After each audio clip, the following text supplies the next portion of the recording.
Hello UPSC aspirant. तो history optional की series में आप सभी का स्वागत है और आई होप सब लोग अच्छे से पढ़ाई कर रहे होंगे।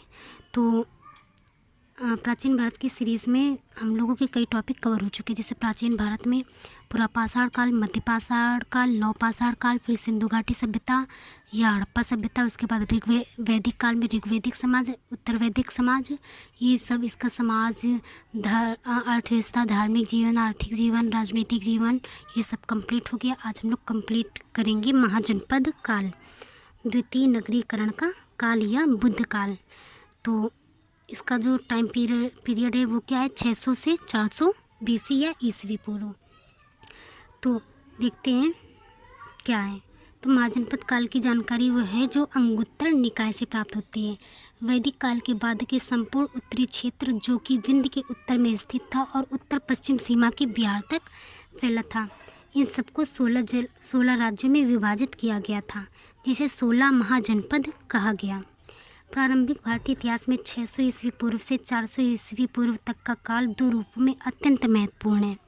पहला, यह काल 400 ईस्वी पूर्व के बाद होने वाले घटनाक्रम के लिए पृष्ठभूमि तैयार करता है।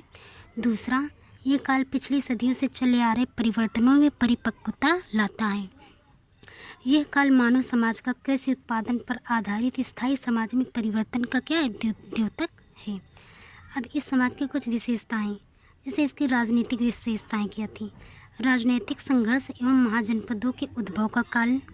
शासन के दो प्रकार, इसमें राजतंत्र और गणतंत्र, ये दो प्रकार की व्यवस्था लागू हो गई थी। षड्यंत्र एवं कूटनीति की शुरुआत यहाँ से शुरू हो गई थी। समान भाषा, रीति रिवाज एवं समान धारणाओं का भी विकास होने लगा था। और इस राज्य की कुछ विशेषताएं क्या हैं, जैसे स्पष्ट राजनीतिक संगठन की शुरुआत होने लगी थी। राजनीतिक संगठनों के विकास का आधार क्या हो गया था, जैसे भू संपदा पर आधारित अर्थव्यवस्था। स्थायी चतुरंगणी सेना की अवधारणा विकसित होने लगी थी। सेना पर राजकीय नियंत्रण शक्ति के प्रयोग पर बल दिया जाने लगा था। सुव्यवस्थित प्रशासनिक प्रणाली की शुरुआत हो चुकी थी। ये सब इस काल की विशेषताएं हैं। अमात्य परिषद एवं ग्राम अधीक्षकों की नियुक्ति होने लगी थी। सभी तरह के संसाधनों पर राजकीय नियंत्रण होने लगा था। निरंकुश राजतंत्र की अवधारणा यहाँ से पनपी थी। प्रादेशिक विस्तार पर बल दिया जाने लगा था। महाजनपदों द्वारा जनपदों पर अधिकार की कोशिश की जाने लगी थी। मगध व कौशल के द्वारा संयुक्त रूप से पड़ोसी जनपदों पर अधिकार हो गया था। मगध व कौशल का आपसी दीर्घकालिक संघर्ष, जैसे मगध कौशल आपस में लड़ते रहते थे। गणतंत्रों का पतन, राजतंत्रों के सामने गणतंत्र टिक नहीं पाए, इन पर राजतंत्रों का अस्तित्व स्थापित हो गया। अब देख लेते हैं कि जो 600 ईस्वी पूर्व है उसमें राज्यों के उद्भव का कारण क्या था। तो राज्य निर्माण इतिहास में एक बड़ी घटना है। राज्यों का उदय कई सारे कारकों पर निर्भर करता है। राज्य शासन चलाने की एक व्यवस्था होता है जिसके तहत एक निश्चित भू क्षेत्र के अंतर्गत एक प्रशासनिक मशीनरी कार्य करती है। 600 BC में राज्य के निर्माण की सभी स्थितियां मौजूद हैं। लोहे की भूमिका एवं कृषि अधिशेष। अब 600 BC में ही क्या मतलब जो लोहा था इसका व्यापक प्रयोग किया जाने लगा था, तो इसकी भी एक महत्वपूर्ण भूमिका हुई थी राज्य के निर्माण में।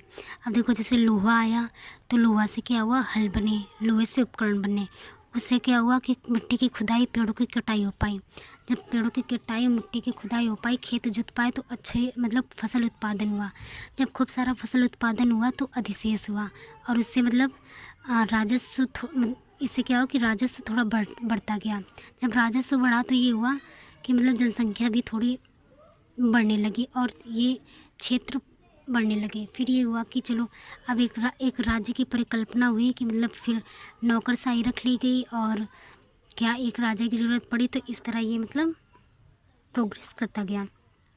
तो 600 BC में गंगा घाटी में कृषि कार्यों में लोहे का व्यापक प्रयोग दिखाई देता है। लोहे के उपकरण द्वारा वन क्षेत्रों को साफ किया गया। हल द्वारा जुताई की जाने लगी। धान की रोपनी की नई प्रणाली ने उत्पादन को काफ़ी बढ़ा दिया। इससे कृषि में अधिशेष उत्पन्न हुआ।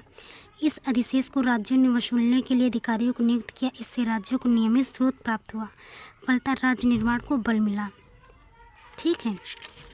फिर शिल्प एवं वाणिज्य व्यापार की भूमिका।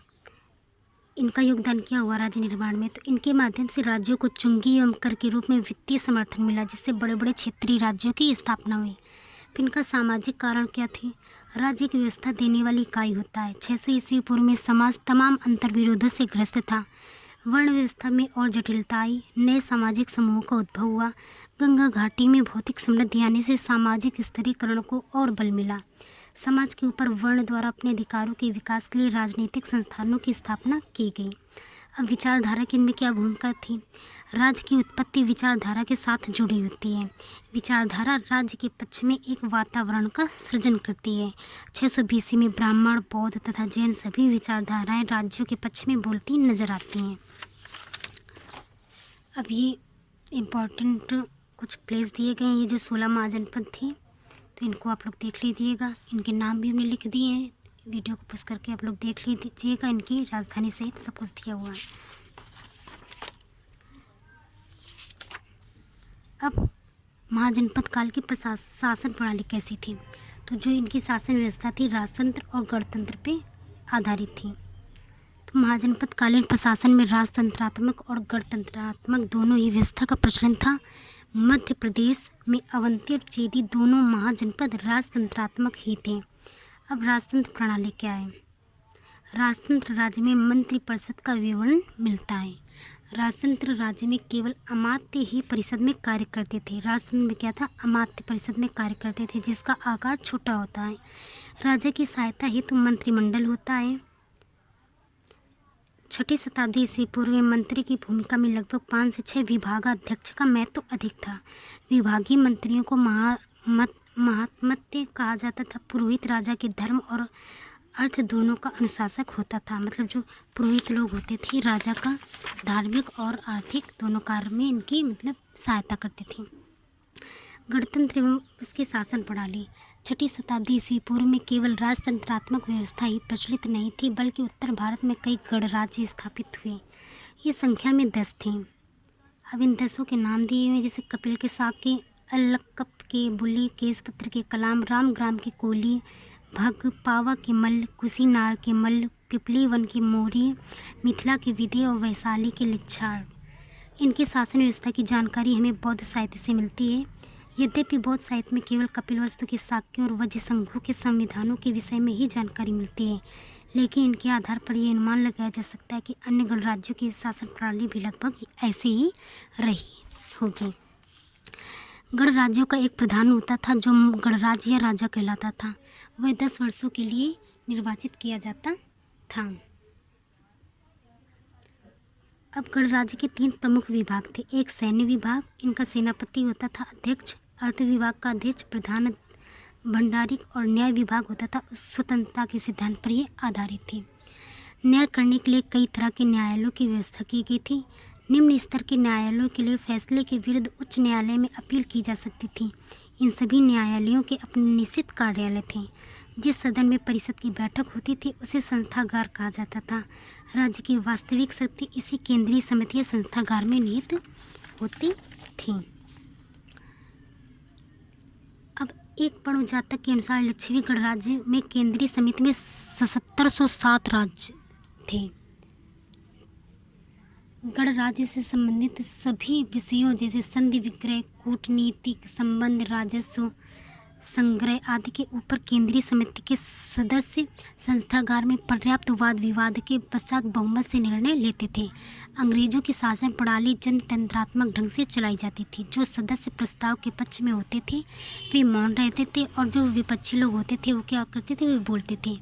जो विवादाग्रस्त प्रश्न होते थे उसमें मत विभाजन भिन्न भिन्न रंगों की सलाकाओं के द्वारा होता था। एक रंग की सलाका एक प्रकार के मत को सूचित करती थी। गणराज्य की न्याय व्यवस्था सुविकसित थी और दंड विधान भी इनका क्या था, लिखित था।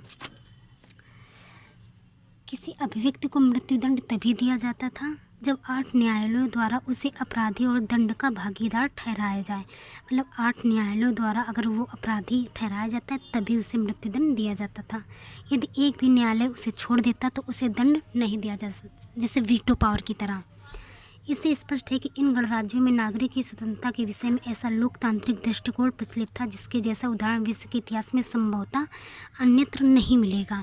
बौद्ध साहित्य में उल्लेख है कि बुद्ध ने वज्जियों के संविधान की प्रशंसा करते हुए कहा था कि जब तक वज्जी अपने संविधान को कायम रखे हुए हैं और उनके अनुसार कार्य करते रहेंगे तब तक उनकी शक्ति का ह्रास नहीं हो सकता। बढ़ते साम्राज्यवाद की शिकार बन जाने के कारण गणराज्यों का अस्तित्व क्या हो गया, समाप्त हो गया था। अब इसका मूल्यांकन। प्राचीन भारत के गणतंत्र आधुनिक काल के गणतंत्र से भिन्न थे।